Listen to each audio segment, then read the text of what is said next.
Bonjour et bienvenue au potager. Une vidéo aujourd'hui pour vous parler plus spécifiquement des fraises. Pourquoi des fraises? Parce qu'on arrive à la fin de l'été et c'est aujourd'hui la période la plus propice pour planter tous vos plants de fraisiers. En effet, ils auront tout l'automne, tout l'hiver pour bien s'enraciner et pour vous offrir les meilleures fraises qu'il soit dès le printemps prochain. Les fraises sont vraiment un des fruits à faire au potager. Pourquoi? Parce que rien ne remplace le goût unique d'une fraise qui vient de votre potager. Vous pourrez acheter toutes les fraises que vous voulez sur les marchés, que vous pourrez trouver, rien ne remplacera une fraise qui vient de votre potager dans une fraiserie comme celle que vous pouvez voir juste derrière. Une fraise qui aura un goût rempli de soleil, rempli de sucre, rempli de tout ce que vous pourrez mettre de bon dans votre sol. Alors n'hésitez pas à planter des fraisiers dès aujourd'hui, dès cette fin d'août, même au mois de septembre, même au mois d'octobre, pour ensuite avoir dès le printemps prochain un maximum de fraises. Voyons ensemble comment planter, entretenir la plus belle fraiserie qu'il soit dans votre potager. C'est parti!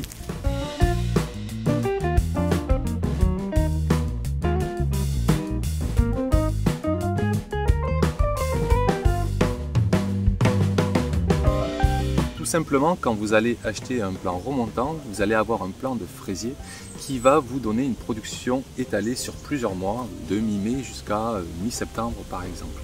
En tout cas, la production va vraiment s'échelonner. Si vous avez affaire à un plant non remontant, vous allez avoir une seule période de production, généralement entre le mois de mai et juillet. La production va être donc sur une période beaucoup plus courte. Donc déjà, premier paramètre, sachez si vous avez affaire à un plant remontant ou non remontant, cela ne va pas vous donner la même période, la même quantité de récolte dans votre fraiserie. Le mieux, je vous conseille, comme je fais dans ma fraiserie, c'est vraiment de diversifier au maximum vos plants, vos variétés.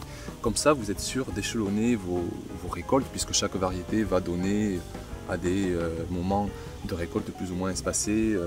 La navelle va donner peut-être plus au mois d'août, alors qu'une autre va donner un peu plus au mois de juin ou au mois de juillet. Et ainsi, vous aurez toujours des groupes de fraisiers qui vont vous donner des récoltes, des pics de récolte à des périodes toujours espacées.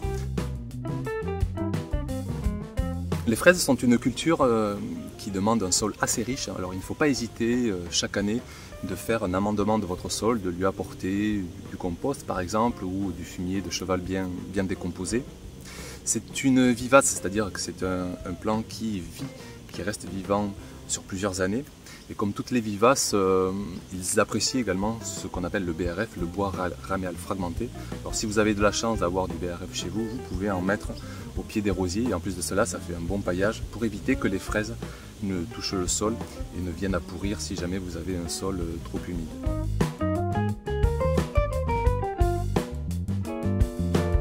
Des jardiniers préfèrent carrément bâcher leur sol avant de planter les fraisiers pour vraiment éviter que les fraises ne touchent le sol. Ils mettent ainsi une bâche noire dans laquelle ils font des trous et plantent leur plant de fraisier.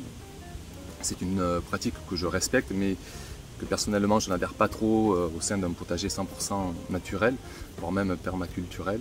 Alors je préfère vraiment avoir un sol comment dire, avec un arrosage au goutte à goutte pour éviter un maximum d'humidité là où sont les fraises, et avoir un sol paillé au maximum avec notamment du broyat divers et variés. Voilà une petite récolte, comme il y en a eu des dizaines et des dizaines durant cet été, et je vous souhaite vraiment d'avoir les mêmes.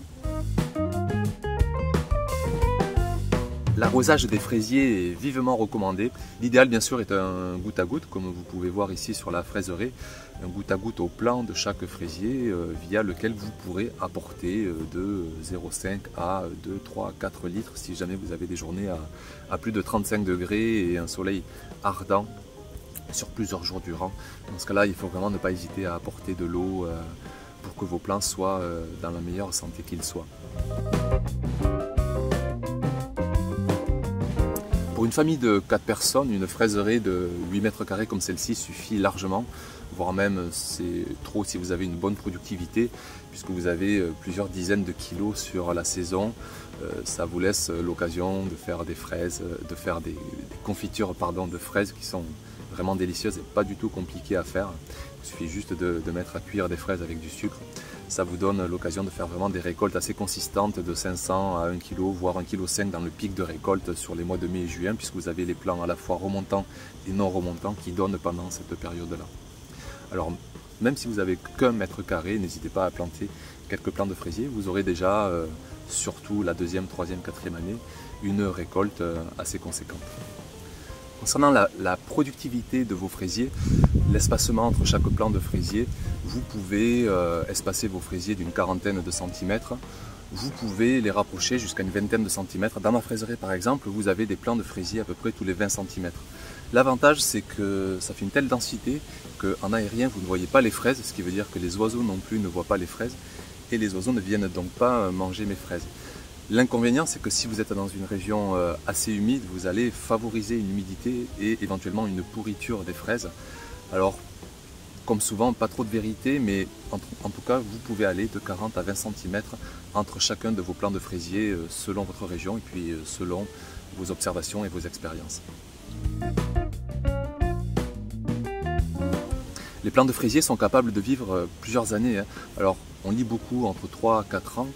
J'ai beaucoup de témoignages, beaucoup d'expériences de gens qui les gardent 5, 6, 7, 8 ans, notamment dans un contexte de permaculture où vous avez un sol très riche, très nourri, qui va favoriser un bien-être du plant pendant plusieurs années.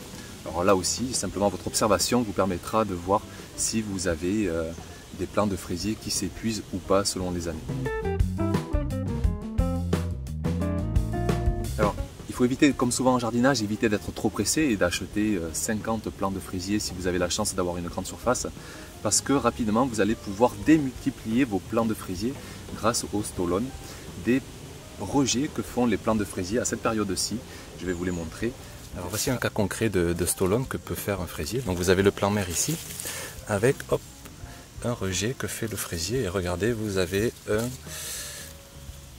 2, 3, vous avez 3 fraisiers, 3 bébés fraisiers sur le même rejet.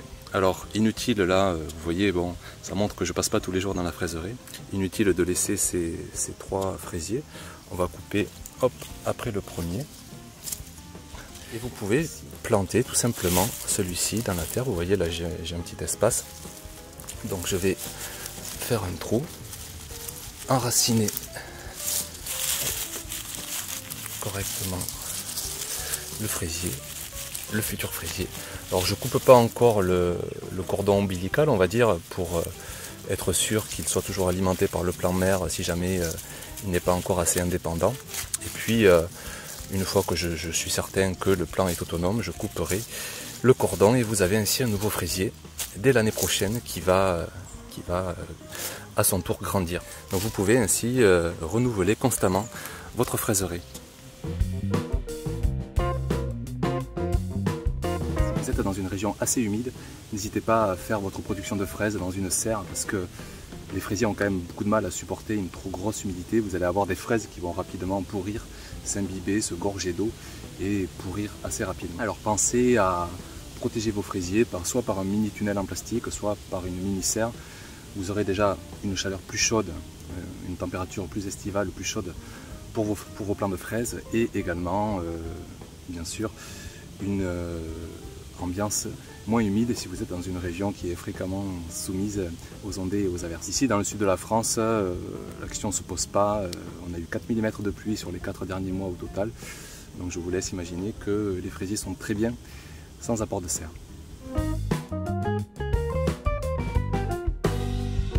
Pour planter vos plants de fraisier, rien de plus simple. Il vous suffit bien sûr de vous procurer des plants comme celui-ci que vous pouvez trouver dans une grande enseigne de jardinage ou encore mieux chez votre petit maraîcher bio du coin qui vous procurera des plants en parfaite santé. Vous les dépotez, vous faites en sorte d'avoir un sol le plus ameubli et le plus nourri possible, donc vous n'hésitez pas à faire un apport de compost, de fumier notamment, et vous faites un trou, puis vous plantez tout simplement votre plant. Vous les espacez de 20 à 30, 40 cm selon vos désirs, selon votre envie de productivité. Et donc rapidement, dès le printemps prochain, vous aurez les petites fraises qui apparaîtront. s'il fallait reprendre les facteurs clés de succès pour avoir la meilleure fraiserie qu'il soit, pensez à diversifier au maximum vos variétés, des plants remontants, des plants non remontants. Dans chacune des espèces, diversifiez aussi les variétés pour avoir des récoltes très diversifiées, que ce soit en forme, en goût, en saveur, en période de récolte. Pensez à amender votre sol régulièrement chaque automne ou chaque hiver en compost, en fumier, pour vraiment nourrir au mieux votre sol et donc vos futures fraises. Pensez à arroser idéalement au goutte à goutte, surtout si vous êtes dans une région assez sèche. Et puis, comme toujours, donnez de l'amour à vos fraisiers. Transmettez-leur un maximum de bien-être, d'ondes positives et vous verrez que vous aurez les meilleures fraises du monde dans votre potager. A bientôt, au revoir.